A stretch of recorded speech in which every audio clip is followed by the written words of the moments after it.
Hello viewers, কেমন আছেন সবাই? আশা করি ভালো আছেন। তো চলে আসলাম নতুন একটা ব্লগ নিয়ে। আজকে কাজ অফ ছিল, ছুটি। তো ছুটির দিনে গিয়েছিলাম বন্ধুরা সবাই মিলে শপিংয়ে।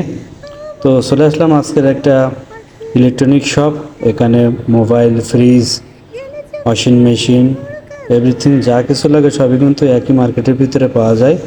চলেন আপনাদের ঘুরিয়ে ঘুরিয়ে দেখি আসলে এখানকার মার্কেটের সামনে যে পরিবেশগুলো অনেক সুন্দর।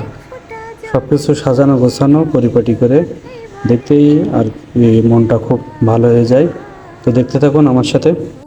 শপিং করা শেষ, তো এখন বাসায় ফেরার পালা। তো বাসায় ফেরার পথে রাস্তার যে ভিউগুলো সেটা আপনাদের দেখানোর জন্য ভিডিও করলাম।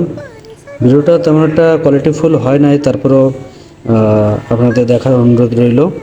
তো আশা করি সামনের দিকে ভিডিওগুলো আরও অনেক সুন্দর হবে।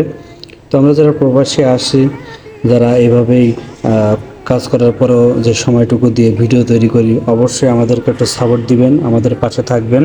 কারণ আমরা কিন্তু সেই মাপের কন্টেন্ট ক্রিয়েটার না, আমাদের ভিডিওটা কিন্তু অত সুন্দর হয় না। যদি প্রবাসীদেরকে ভালোবেসে থাকেন, অবশ্যই ভিডিওগুলো দেখবেন, সুন্দর একটা লাইক কমেন্ট শেয়ার করবেন। আসলে যত সুন্দরভাবে রাস্তাঘাট এবং রাস্তার চারপাশে যে সুন্দর করে সাজিয়েছে, না বললেই নয়। মোবাইলে কতটুকু ধারণ করতে পারতেছে আমি জানি না, তবে আসলেই সত্যিকারে দেখতে খুবই সুন্দর। চারপাশ দিয়ে কিন্তু সারি সারি পাম গাছগুলো লাগিয়েছে সারিবদ্ধভাবে, দেখতে খুবই ভালো লাগে।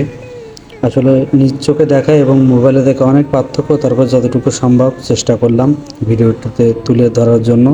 আসলে সত্যিই সুন্দর।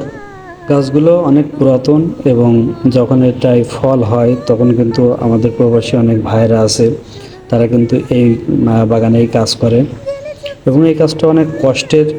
যখন এই ফলটা আর কি কাটে গাছ থেকে কেটে যখন গাড়িতে লোড করে, খুব কঠিন একটা প্রসেস। তো সচরাচর যারা প্রথম এই কাজটা করবে তাদের খুবই কষ্ট হয়, এত কষ্ট হয় তা বলার ভাষা নাই। এক একটা ফল কিন্তু 1 মণ, 1.5 মণ, 2 মণ এরকম ওজন হয়, তারও অধিক ওজনের এই ফলগুলো হয় এবং মাঠের ভিতরে প্রচুর গরম, সেই গরমের ভিতরে কিন্তু কাজগুলো করা লাগে। এই কাজ এবং প্রজেক্টের যে কাজগুলো আছে খুবই পরিশ্রমের, যারা করে তারাই জানে। প্রচুর গরম এবং গরমের দেশ, 12 মাসে এখানে গরম থাকে। তবে ভোরবেলার দিকে একটু ঠান্ডা ঠান্ডা শীত শীত অনুভূত হয়, তাছাড়া সবসময় কিন্তু গরম আর গরম। আজকের মতো এ পর্যন্তই, সবাই ভালো থাকবেন। দেখা হচ্ছে পরবর্তী ভিডিও।